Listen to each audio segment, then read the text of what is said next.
우리 다 같이 기도하겠습니다. 주 우리 하나님, 오늘 또 우리 수정교회를 아름답고 선하게 이끌어 주신 것을 감사합니다. 세우신 사역자 목사님을 중심으로 모든 장로님들이, 모든 직분자들이, 또 모든 성도들이 한결같은 마음 가지고 봉사하며 서로 협력하고 자신의 책임을 다함으로 말미암아 교회가 예까지 아름답게 오지 않았습니까? 앞날에도 늘 함께 하사 영광 받으시며 큰 은혜로 풍성하게 채워 주시옵소서. 이 교회를 출입하는 모든 성도들을 우리 하나님께서 영육간에 강건하게 하시며 즐거운 마음, 기쁜 가정, 또 행복함이 넘치도록 주님이 늘 돌보아 주소서. 이 시간도 예배하기 위해 모인 이 자리에 주의 은혜가 풍성하길 바라오며 말씀을 전할 때 이 종을 주님이 사용하사 영광스러운 말씀, 하나님 말씀을 온전히 전할 수 있게 하시고 듣는 우리로 은혜되게 하옵소서. 예수님 이름으로 기도드립니다. 아멘. 반갑습니다. 참 변하지 않으면 참 감사를 드립니다. 우리 목사님도 변하지 않고 늘 한결같은 자세로 이렇게 앉아 계시니 얼마나 좋은지 모르겠습니다. 이제 점점 제가 보니까 제가 알만한 이 얼굴 모습들이 자꾸 이렇게 사라지는 같은 느낌이 들어서 좀 아쉽습니다. 그렇지만 어쩔 수 없죠. 세월이 가니까.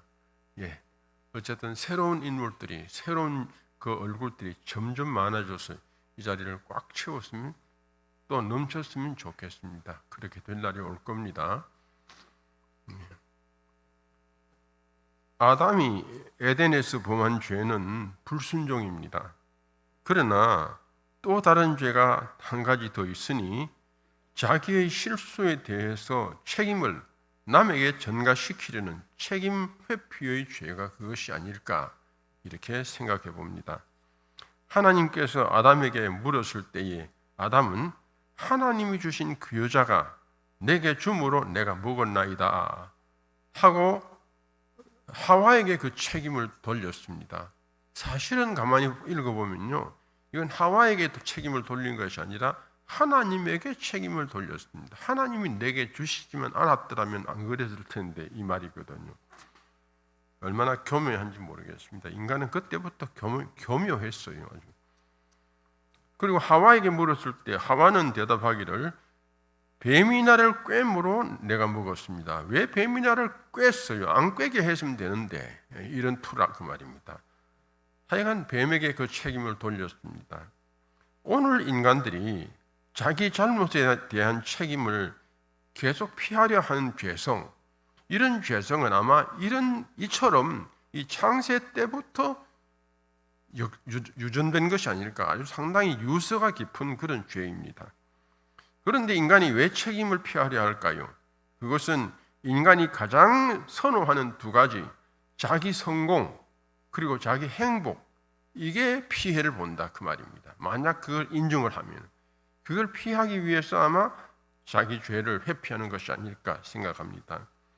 지금부터 약 2700여 년 전 이스라엘의 작은 한 항구 도시 요빠에서 다시스, 지금의 스페인으로 가는 여객선 한 척이 출항을 했습니다. 그 배에는 요나도 타고 있었는데 배가 지중해 어디쯤 이르렀을 때 갑자기 거대한 폭풍이 일어나서 그만 온 배가 요동을 하고 모든 사람들이 크게 비명을 지르며 배 안은 온통 수라장이 되어버렸습니다. 그때 요나가 말합니다. 요나서 1장 12절 말씀, 나를 들어 바다에 던지라. 그리하면 바다가 너희를 위하여 잔잔하리라. 아주 점잖은 말을 했습니다. 그런데 저는 여기서 의심이 드는 것이 어떻게 요나가 이런 말을 다 할 수 있었을까 하는 겁니다. 이런 말을요, 요나로서는 할 수 없어요. 지가 무슨 재주로. 배멀미를 해서 혹시 자기 말을 잘못한 걸까요?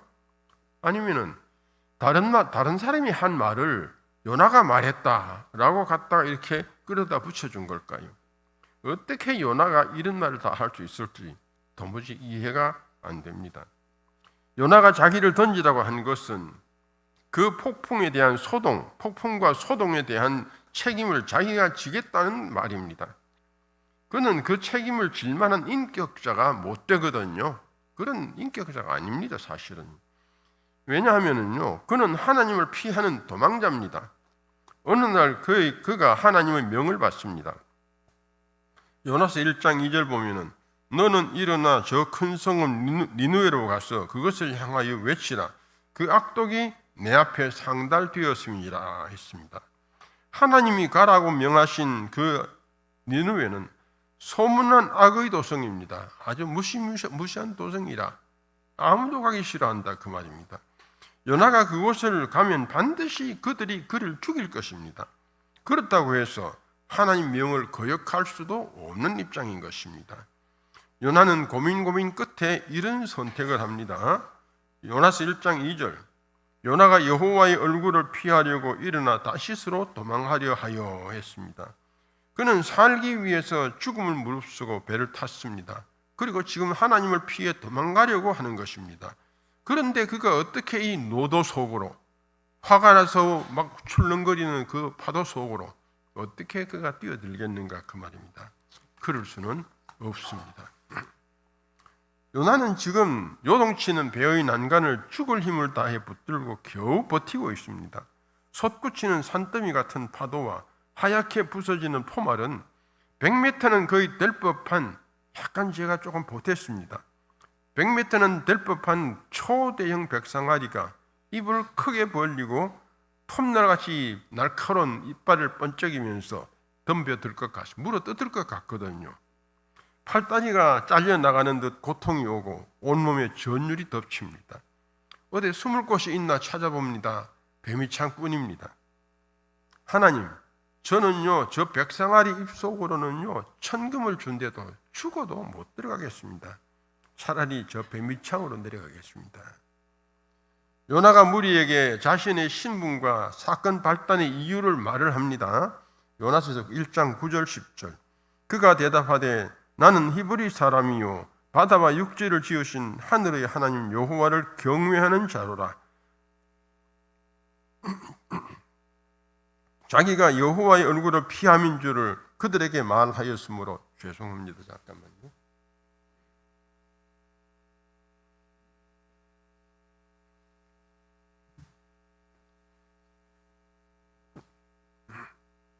그렇게 말을 했을 때에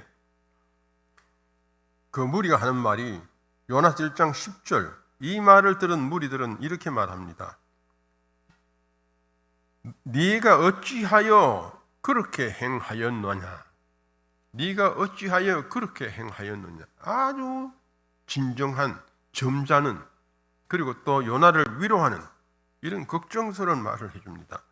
그런데 사실 이렇게 말했을까요? 무리가요? 그렇게 공포에 질려있는 이 무리들이 배를 타고 함께 꽉 모여있는 그 중에 지금 흔들리는 배 속에서 요나가 그렇게 말을 하니까 요나를 보고 네가 어째서 그랬냐 하고 걱정 한토로 말했겠습니까? 저는 아무리 생각해도 그런 분위기는 아니냐 싶어. 아마 여기저기서 소리가 나왔을 겁니다. 저놈이 그래도 사신 전능한 하나님을 믿는다는 놈이냐? 그런 놈이 어째서 이런 몹쓸 짓을 해가지고는 우리까지 다 죽게 만드느냐? 지나 죽지. 그러고는 저런 삐끄러미에서 물속에 집어 던져라. 그래야 우리가 산다. 하고 소리치지 않았을까?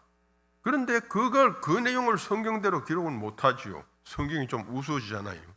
이건 제 말이니까요. 그래서 성경이 기록하기를 하는 말이 네가 어찌하여 그리하였느냐 하고 점잖게 표현한 게 아닐까 이렇게 생각해 봅니다.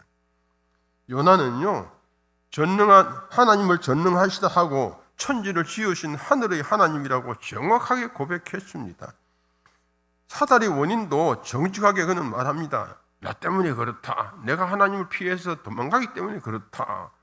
그런데 그렇게 말은 했지만 도망가는 그의 모습을 보아서는요 사실은 그는 믿음은커녕 양심도 없고 사명을 버린 도망자일 뿐입니다. 왜 도망갑니까? 살기 위해서. 다시스로 가면 거기는 하나님이 없을 줄로 생각하고 그리고 도망가는 거예요. 이런 요나가 어찌 나를 들어 바다에 던지라 이렇게 말을 할 수 있겠는가? 그 말이 할 수 없습니다. 제가 살아오면서 제가 어떤 자세로 살았느냐? 저는 저대로 그렇다고 뭐라 그러니까 좌우명이 있었다거나 그런 건 아닌데 제 중심은 늘 어떤 생각이었냐면은 비록 가난하게는 살지언정 구차스럽게는 살지 말자 하는 것이 내 삶의 자세였습니다. 뭔가 잘하기 위해서 또는 남의 도움을 얻기 위해서 거짓말을 한다거나 또는 비굴해지지 말자는 겁니다. 하나님이 주시는 대로 살자. 하나님 주신 그만큼만 살자. 하나님 100원을 주면 100원씩 살고 1000원을 주면 1000원 살자. 이게 내 자세였다 그 말이에요. 그러니까 뭔가 욕심이 없어 큰 목회는 못했는지 모르지요. 그런데 사실은 그게 아니었어요. 저도 책임을 져야 할 일에 나도 모르는 사이에 모릅니다. 이 말이 먼저 나오는 거라. 그리고 또 제가 안 했습니다. 이런 말이 나오는 거예요. 이게 참 비굴한 말 아닙니까? 이런 비굴한 삶을 살게 되더라고요. 나도 모르는 사이에. 책임을 져야 할 그런 일에 책임을 지지 못하고 이렇게 비굴해진 적 참 들어 있었습니다. 여러분 아마 우리 장로님들 잘 아실 거예요. 용서해 주시기 바랍니다. 요나도 책임을 지지는 않고 피할 궁리만 하는 정말 못난 사람이었습니다. 그래요. 요나는요 그 위기에서 피하기만 하는 무책임한 졸장부입니다. 그러나 문제가 뭔가 하니까 이런 졸장부들을요 저 같으면은요 이렇게 합니다. 쳐내라, 걔 없어요. 보내라, 그냥 보내고 우리끼리 가자, 우리가 해볼게 이러고 말 텐데요. 하나님은 그런 졸장부를요 버리지 않는 거예요. 이게 우리 하나님이라. 우리 인간이 볼 때 좁디 좁은 인간 그리고 또 악한 성품으로 완전히 무장된 우리 인간이 볼 때는요 하나님 그 어떤 자세가 마음에 하나도 안 들어. 하나도 안 들어. 아마 그래서 욥을 찾아간 사탄이 하나님께 그렇게 고함 질렀을 거예요. 까닭없이 그러겠습니까? 이랬을 거란 말. 그런데 요나를 버리지 않고 오히려 요나를 사랑해 주십니다. 참 신기하신 이상하신 하나님이라 그 말입니다. 그래서 그 요나를 책임지는 종으로 만들어 주시는 것입니다. 하나님께서. 하나님은 요나가 사명을 위해 죽음을 불사하는 담대한 하나님의 선지자임을 그 선중에다 보여주고 그리고 또 온 세상에 보여주고 싶은 거예요. 이게 하나님 마음이라. 너는 내 종이다. 내 종으로 택한 내 종은 담대하다. 책임을 다하는 종이다 하는 것을 보여주고 싶은 것이 하나님의 마음이라는 겁니다. 하나님은 요나가 그 폭풍에 책임을 지게 하시는 사랑의 하나님이십니다. 그러면 하나님은 책임을 어떻게 지게 하실까요? 한 가지는요, 하나님은 도망하는 요나를 큰 폭풍으로 따라가셨습니다. 찾아오신 거예요. 요나서 1장 4절 보면은 여호와께서 큰 바람을 바다 위에 내리심에 바다 가운데서 큰 폭풍이 일어나 배가 거의 깨어지게 된지라. 왜 조용하게 가던 바다가 요나가 탄 배가 지나가는데 큰 폭풍이 일어났을까요? 이것은 하나님이 따라가신 거예요. 하나님 요나를 찾기 위해서 찾아가신 거라 그 말입니다. 이 폭풍은 요나를 찾으시는 하나님의 발길입니다. 하나님은요 인간을 찾아오실 때 여러 가지 방법으로 오십니다. 아담을 찾으실 때는 동산을 거니시는 발자국 소리로 찾아오셨고, 야곱은 꿈으로 찾아오셨습니다. 모세는 가시떨기의 불꽃으로 찾아오셨고, 엘리사는 세미한 음성으로 찾아오셨습니다. 반모섬의 요한은 환상으로, 그리고 요나는 큰 폭풍으로 이렇게 찾아오신 하나님이십니다. 그리고 또 그는 뱀위층에서 요나를 불러내시고 제비가 요나에게 뽑히게 하셨습니다. 요나서 1장 6절을 보면은 선장이 그에게 가서 이르되 자는 자여 어찌미냐 일어나서 내 하나님께 구하라. 이 선장의 음성은 바로 하나님의 음성이었습니다. 요나서 1장 7절 서로 이르되 자 우리가 제비를 뽑아 이 재앙이 누구로 말미암아 우리에게 임하였나 알아보자. 곧 제비를 뽑으니 제비가 요나에게 뽑힌지라 하였습니다. 제비에까지 요나가 당첨이 됐다 그 말입니다. 이것은 뭘 말하는 걸까요? 너는 이 사달에 대해서, 이 엄청난 일에 대해서 피할 수가 없다. 네가 책임이다라는 것을 분명히 지적해 주는 하나님의 섭리인 것입니다. 그리고 하나님은 요나의 양심을 깨워 주셨습니다. 요나는 믿음은 있었습니다. 그가 도망친 것은 믿음이 없어서가 아닙니다. 하나님을 알고 있기 때문에 하나님을 피하여 도망가는 거거든요. 그런데 뭐가 없었냐? 양심이 없었다 그 말이에요. 믿음에 대한 양심이 없었어. 그래서 도망가는 겁니다. 양심을 버리면요, 믿음도 책임도 다 버리게 됩니다. 일어난 폭풍, 자기를 부르신 것, 제비에 뽑히게 된 것, 이런 모든 기이한 현상들이 하나님이 자기를 찾으심인 줄을 깨닫게 된 이유는 하나님께서 그 양심을 일깨워 주셨기 때문입니다. 양심이 일깨워져야 믿음을 가진 사람도 양심이 일깨워질 때 자기 잘못을 깨닫게 됩니다. 양심이 망가지면 자기 잘못도 모르는 거라 그 말입니다. 양심이 깨어난 그는 이렇게 고백합니다. 요나서 1장 12절. 나를 들어 바다에 던지라. 그리하면 바다가 너희를 위하여 잔잔하리라.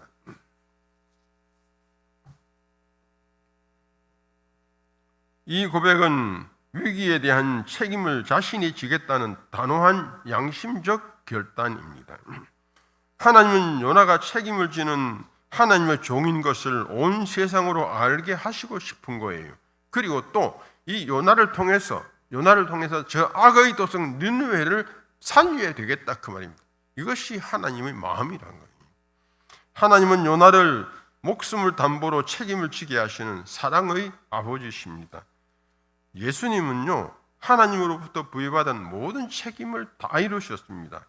요한복음 19장 30절 말씀을 보면은 예수께서 신 포도주를 받으신 후에 이르시되 다 이루었다 하시고 머리를 숙이니 영혼이 떠나가시니라. 여기 다 이루었다는 말씀은 하나님으로부터 부여받은 모든 책임, 인간 구원을 책임지고 오신 그 모든 책임을 십자가에서 돌아가심으로 말미암아 다 이루셨다는 말씀인 것입니다. 완수하셨다는 것이지요. 인간은 책임을 다할 때에 만족합니다. 정말 아주 고결한 만족감을 얻을 수가 있습니다. 그러나 책임을 버리면 세상을 향하여서도 하나님을 향하여서도 얼굴을 들 수 없을 정도로 부끄러운 인생이 됩니다. 하나님 앞에 섰을 때에 우리가 부끄럽지 않으려면 내게 주어진 책임은, 믿음의 책임은 다 해야 된다 그 말이에요. 그러지 못할 때는요, 부끄러워집니다. 우리가. 여러분, 믿음은요, 책임을 지는 일입니다. 믿음이 없는 사람은 잘못을, 비록 실수를 하지 않고 실수를 더 넘어서 잘못을 저질렀다 할지라도 또 잘못이 이웃에게 큰 폐를 끼쳤음에도 그로 인해서, 그 잘못으로 인해서 사람들이 죽어나가는데도, 그런데도 자기는 아무런 잘못이 없다. 나는 모릅니다. 나는 관계없습니다. 이러면서 자기를 딱 교활하게, 아주 교묘하게 자기를 빼내는 사람들이 바로 믿음이 없는, 다시 말해서 책임을 지지 않는 사람들의 모습이라 그 말입니다. 이것은 양심이 파손이 되어서 믿음이 망가져 있고, 그래서 결국에는 책임을 지지 않는 사람들이라 그 말입니다. 그러나 착한 양심을 가진 믿음의 사람은 자기 잘못에 대한 책임을 철저히 깨끗하게 집니다. 그래서 사람들은 그를 존경하게 된다 그 말입니다. 하나님은 명령을 거역하고 도망가는 요나를 폭풍으로 찾아오셨고 뱀위층에서 불러내시어 제비에 뽑히게 하시고 소동의 원인이 자기에게 있음을 양심을 일깨워 알게 하셨습니다. 그래서 그 폭풍 속으로 자기를 던지게 하셨습니다. 책임지는 것은요, 인간을 인간답게 만드는 고품격입니다. 고품격입니다. 아름다운 높은 수준의 인격입니다. 낮은 수준 도저히 책임 못 집니다. 인간은 세상에 태어나면서 하나님으로부터 부여받은 책임이 있습니다. 달란트 비유는 하나님이 인간에게 주신 책임을 비유한 것이라고 할 수 있습니다. 성경은 이렇게 말합니다. 갈라디아서 6장 5절 각각 자기의 짐을 질지니라. 각각 개인별로 자기의 짐, 내게 맡겨진 책임, 다 하라 그 말이에요. 다 하라. 이것이 하나님의 명령입니다. 모든 인간은 반드시 자기의 한 일에 대한 책임을 져야 합니다. 어떤 공동체든지 개인으로나 공동으로 져야 할 책임을 버리면 그 공동체는 무너지게 되어 있습니다. 교회 공동체는 더욱 더 그러합니다. 왜냐하면 교회 공동체는요, 어떤 법적 제재가 없어. 잘못했다고 잡아서 감옥에 가두거나 벌을 주거나 그런 것이 없다 그 말입니다. 그러니까 어떤 자세로 책임을 져야 하느냐? 양심적인 자세로 책임을 져요. 양심으로, 자기 양심으로 책임을 질 때에 교회는 발전합니다. 또 발전해야만, 그렇게 져야만 합니다. 책임을 버리면 하나님은 자신뿐만 아니라 교회를 무너지게 하십니다. 한 가정의 가족들도 각자에게 책임이 있습니다. 아버지, 어머니, 그리고 자녀들 각각 다 책임이 있습니다. 이 책임을 다할 때에 비로소 가정은 행복해지고 유력해집니다. 그러나 책임을 버린 가정은요, 망하고 맙니다. 자신도 망하지만요. 효도가 무엇이라고 생각합니까? 효도가 잘해드리는 것, 뭔가 잘 섬기는 것, 맛있는 것 사드리는 것, 물론 그것도 효도 일종이죠. 그런데 효도는요, 자식의 책임, 자녀의 책임을 다할 때 효도가 되는 거예요. 요즘 자녀들이 보통 보면은요, 부모가 잘해준 부모는 참 예예하는데 부모가 좀 잘못해주면은 자식들은 부모를 아예 보려 하지 않는다고. 우리 송구스러운 얘기입니다. 노인들이 모이잖아요. 우리 노인애들이 모이면은 제가 부산을 내려가니까 아는 노인 교인이 없어. 제가 어떤 그룹에 모여가지고 가는데 이 그룹에서는요, 교인이 2사람밖에 없어. 천주교 교인이 2사람 있고, 그 천주교 교인하고 이 교인은 그래도 좀 이렇게 서로 통하거든요. 그래도 다른 사람들은 전부 불신자야. 전부 15명이 우리 회원인데. 그런데 이 사람들 모여보면 하는 말이 뭔지 압니까? 자식들 믿지 말아요. 절대 믿지 말아요. 자식들 못 믿을 거라는 거예요. 왜 그런 말이 나왔습니까? 부모들이 잘해준 자녀들이라서 그렇습니까? 아닙니다. 사실은 부모들이 제대로 못 해줬어. 그랬더니 자식들은요, 부모들하고는 상관없다. 그냥 결혼만 하면은 딱 떨어져가지고 자기들끼리 사는 거예요. 그래서 1년에 한두 번 정도 전화를 할까 말까야. 왜 그렇게 됩니까? 이건 물론 부모님들이 잘못한 것도 큽니다. 부모들이 잘못했기 때문에, 잘하지 못했기 때문에 자녀들이 그런 게 맞습니다. 그런데 중요한 것 한 가지 있습니다. 그게 뭔가 하니까 부모는 부모의 책임을 다 해야만 했습니다. 근데 부모 책임 못 했어. 그러나 세월은 이미 지나갔어. 지나갔으니까 이제 부모 책임을 할래도 어떻게 할 수가 없어요, 자녀들에게. 그걸로 끝나. 그러면 어떻게 되느냐? 남은 건 자녀들의 책임입니다. 자녀들이 부모의 잘못을 떠나서 자녀로서 책임을 져야 돼요. 반드시. 이건 틀림없는.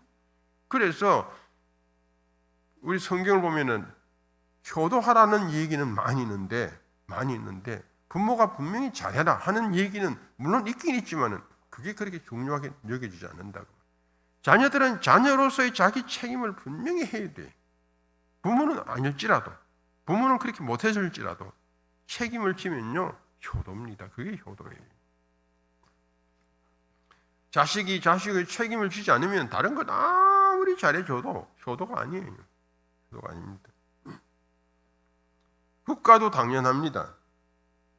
위정자들은 법이 정하는 그들의 임무에 양심적으로 책임을 져야 합니다. 거짓과 눈가림으로 국민을 우롱하면 그 나라는 그 정치인만 망하는 게 아니고 나라가 망해버린다 그 말입니다. 그 자기 책임은 다 져야 돼요. 국회의원은 국회의원이, 대통령은 대통령이, 장관은 장관이 자기 책임을 못 지고 자꾸 다른 사람들만 걸먹이며 네가 잘못했지 않느냐, 자기 잘못은 자기 책임은 덮어놓고 이러다 보니까 나라가 망해가는 거예요. 얼마나 위험한 일인지 모릅니다. 조금 죄송한 얘기, 한덕수 씨가 그 윤 정부 맡아가지고 그때 장관이 됐을 때, 아니지 그 총리가 됐을 때 자기가 보니까 그 사람 말이 그래요. 이러다가 나라가 망하겠구나 싶더랍니다. 그런 말을 하더라고요. 성도는요, 그런데 또 한 가지, 성도에게는요, 불신자에게 없는 또 다른 책임이 또 하나 있습니다. 큰 책임이 있어요. 그것은 뭔가 하니까 하나님께 대한 책임. 요거예요. 하나님께 대한 책임. 근데 성도는요, 신앙 고백으로 뭘 얻어요? 구원을 받습니다. 그런데 신앙 고백으로 구원 얻는 것만 좋아하고 찬송을 부르고 예배하면서 신앙 고백만 합니다. 그러면 구원 얻을 것이니까 감사하고 즐거워하면서 나는 믿습니다. 그러고 구원 받습니다. 맞아요. 틀림없습니다. 그런데 문제가 그게 하나 있어요. 뭔 거니까 신앙 고백에는, 모든 고백에는요, 반드시 책임이 따릅니다. 신앙 고백에도 책임이 따라요. 이 책임을 안 지면은 구원 물 건너가는 거예요. 없어. 성경 야고보서 2장 14절, 내 형제들아, 만일 사람이 믿음이 있노라 하고 행함이 없으면 무슨 유익이 있으리요? 그 믿음이 능히 자기를 구원하겠느냐? 믿음을 고백한 성도의 책임이 뭡니까? 바로 행함이라는 겁니다. 믿음을 고백한 사람은 반드시 행함이 있어야 그 다음 이퀄 구원이 된다, 그 말이에요. 믿음이나 행함이 하나라도 빠지면 구원은 물 건너 간다는 겁니다. 그런데 중요한 사실 한 가지가 더 있으니까 뭡니까 하니까니, 믿음과 책임 사이에 있어야 할 게 있습니다. 믿음과 책임 사이에 반드시 존재할 것이 뭔가 하니까 양심이란 것이 거기에 딱 존재해야 됩니다. 믿음을 가지고 왜 책임을 못 져냐? 양심이 망가졌거든. 요나가 믿음은 있었지만 책임을 못 지고 도망갔냐? 그건 양심이 망가져서 그런 거예요. 바로 그것입니다. 디모데전서 1장 19절, 믿음과 착한 양심을 가지라. 어떤 이들은 이 양심을 버렸고 그 믿음에 관하여서는 파선하였느니라. 양심을 버리면 믿음이 파선합니다. 양심을 버리면 믿음이 파선함과 동시에 책임인 행함도 따라서 파선됩니다. 성도의 영혼은 하나님 영이 거하는 우리 양심입니다. 하나님 영이 거하는, 함께하는 양심이 살아있을 때에라야 믿음이 살고 그리고 책임도 살아나게 된다는 말인 겁니다. 양심을 버리면 믿음도 망가지고, 믿음 파선한다 그랬거든. 파선하고 그리고 따라오는 책임도 완전히 외면해도 하나도 신경 안 쓰인다. 양심이 망가졌으니까. 믿음이 있노라 하고 교회 안에서 분란의 주역이 된다면은 양심을 저버린 바로 그런 사람이며, 양심을 버리면 따라서 믿음은 파손되고 믿음의 책임인 행함도 없어지게 된다, 그 말입니다. 믿음이 있노라 하고 다른 사람의 험담을 하는 것도 양심을 버려 믿음은 파손되고 믿음의 책임을 지지 못하는 사람이 되고 맙니다. 직분자가 직분에 게으르거나 외면한다면 양심을 버려 믿음이 파손되고 그 책임을 져버린 사람이 되는 것입니다. 책임을 지는 일에는 언제나 위험이 있고 고통이 있습니다. 그리고 심지어는 최고의 무서움인 죽음도 있을 수 있다, 그 말인 것입니다. 여러분, 성경에 아주 효녀가 하나 있습니다. 큰 효녀, 정말 존경받을 만한 효녀가 하나 있어요. 히브리서 11장에 보면은 믿음의 열사들의 이름이 쭉 기록되어 있는데 그 중에 입다라는 이름이 나옵니다. 입다라는 이름의 기록은요, 입다 이름밖에 없어요. 히브리서 11장에는. 그런데 그 사사기 11장을 찾아보면은 입다의 행적이 나오는데, 물론 그의 행적은 전체를 포함했을 때에, 행적 전체를 포함했을 때에 딸이 목숨 바친 것, 그 내용을 위한 행적이었습니다. 다른 건 없어요. 사사기 11장 29절 보면은 하나님의 영이 여호와 영이 입다에게 임하시니라 했습니다. 여호와 영이 입다에게 임했습니다. 그가 서자로서 쫓겨났다가 나중에 다시 암몬 족속이 쳐들어오니까 이 형제들이 그를 불러들여서 사사로 세웠거든. 사사로 세웠을 때에 그는 하나님께 기도하면 하나님의 영이 그에게 임했다 했습니다. 하나님 영이, 여호와 영이 임한 사사들은 반드시 승리를 했습니다. 입다도 암몬과 전쟁은 이긴 거나 다름이 없습니다. 왜냐하면 여호와의 영이 임했기 때문에, 성령이 임했기 때문에 반드시 이기게 되어 있었습니다. 그런데 그가 전쟁에 나갈 때에 이런 서원을 합니다. 사사기 11장 30절 31절, 그가 여호와께 서원하여 이르되 주께서 과연 암몬 자손을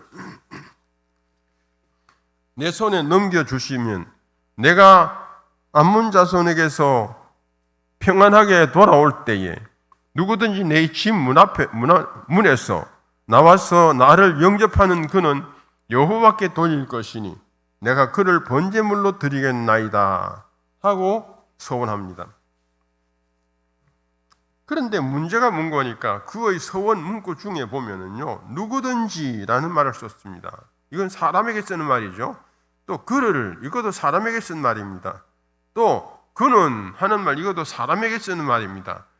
다시 말해서 그가 서원을 하면서 사람을 제물로 드리겠다는 그런 이 자세로, 그런 걸 전제로 해서 사람을 제물로 전제를 해서 제사를 하나님께 드리겠다, 이렇게 서원을 한 거다 그 말입니다. 이건 완전히 망하는 서원이거든요, 엄격히 말하면. 왜냐하면 하나님은 인간 제물을 절대로 원치 않았습니다. 원치 않았어요. 레위기 18장 21절 말씀을 보면은 너는 결단코 자녀를 몰래에게 주어 불로 통과하게 함으로 내 하나님의 이름을 욕되게 하지 말라. 나는 여호와니라. 즉 불로 아이를 통과시켜서 불로 태워 죽인다면은 이는 하나님을 욕되게 하는 거라까지 말씀하셨습니다. 이런 엄청난 서원을 했음에도, 아니 그 명령을 했음에도 불구하고 그 입다는 자기 사람을 제물로, 사람을 대상으로 제물로 서원을 했습니다. 인간 제물은 암몬 족속이 그들의 우상 몰렉에게 제사하는 방법입니다. 입다가 인간 제물을 전제로 서원을 했다는 말은 뭘 의미하는 걸까요? 그것은요, 하나님의 영을 받아서 전쟁에는 분명히 승리하겠지만은, 하나님 영을 받은 자기지만은 그래도 뭔가 부족한 거라, 뭔가 아직 약해. 그 암몬 족속들은 보면은 사람을 제물로 드리는 그 큰 제물을 드려 승리하는데, 나도 저렇게 해야 안 되겠나 한 그런 어리석은 생각 때문이 아니었을까, 이렇게 보여진다 그 말입니다. 몰렉에게도 도움을 구하고자 아마 그런 사람 제물을 서원으로 드렸을 것입니다. 그런데 하나님은 거기에 대해서 이런 방법 말하지 않았습니다. 이런 신앙을요, 혼합주의라고 말합니다. 하나님과 우상이 혼합된 이 신앙, 이것은요, 하나님에 대해서는 완전 불신앙입니다. 우상들이나 다른 것들에 대해서는 그건 상관없어. 뭐 사람을 주든 돼지를 주든 소를 주든 아무 상관이 없습니다. 그러나 하나님에 대해서는 이것은 불신앙이, 하나님 믿지 않는 사람이라 그 말입니다. 이건 뭐 반쯤 신앙이 있다 이게 아닙니다. 신앙은요 100점이어야 돼요. 99.999점만 돼도 안 됩니다. 100점이 아니면 신앙이 아닙니다. 그건. 그런데 그가 승리하고 돌아올 때에 가장 먼저 나온 사람이 과연 누구였습니까? 사사기 11장 34절 말씀 보면은 입다가 미스바에 있는 자기 집에 이를 때에 보라, 그의 딸이 소고를 잡고 춤추며 나와서 영접하니 이는 그의 무남 동료라 라고 했습니다. 입다는 딸이 먼저 나올 것을 예상을 못했을까요? 아닙니다. 분명히 했을 거예요. 왜냐하면 무남 동료라 했습니다. 무남 동료, 왜 딸을 사랑하지 않는 아비가 있겠습니까? 얼마나 사랑했겠습니까? 그래서 아마 기도도 했겠죠. 하나님 보고, 하나님 제발 딸만은 아니기를 이렇게 기도했을 겁니다. 그런데 문제가 뭡니까? 그가 달려나온 그를 보면은요, 눈에 넣어도 아프지 않을 외동딸이었습니다. 이를 본 입다가 통절히 탄식을 합니다. 사사기 11장 35절, 입다가 이를 보고 자기 옷을 찢으며 이르되 어찌할꼬 내 딸이여, 너는 나를 참담하게 하는 자요 너는 나를 괴롭게 하는 자 중의 하나로다. 내가 여호와를 향하여 입을 열었으니 능히 돌이키지 못하리라.